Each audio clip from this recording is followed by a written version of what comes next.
again, the same question, an insight to Joseph's preparations ahead of this one. Well, Joe lives with me in Las Vegas. He does all his training there. And we had a very solid training camp, which we needed to, because we are very well aware of the challenge that Joe has on Saturday night. Just stepping back for a minute, a lot of people said to us after Huey's injury and the pulling out of the fight in New Zealand at the last minute, we were getting calls from people saying, you know that if you lawyer up and petition, you can get him removed from the mandatory. Because look, looking at Huey is a very difficult opponent. He's a guy that a lot of people don't want to fight.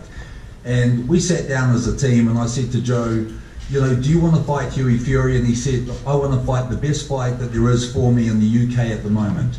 We have planned on coming here for the last 12 to 18 months.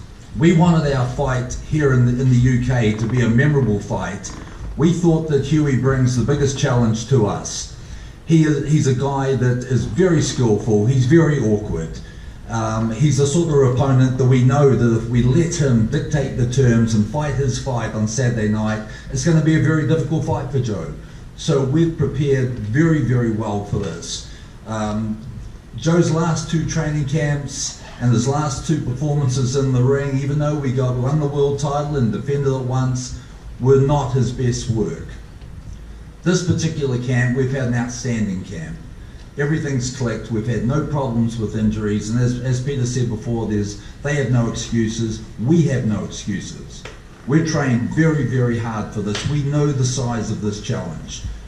You know, we have an opportunity right here at the moment in our first fight in the UK to look spectacular, to make a statement, and I can promise everybody here that the Joseph Parker sitting beside me today is the best Joseph Parker that I've seen, and Huey really better be able to produce something big on Saturday night, because I know Joseph Parker will.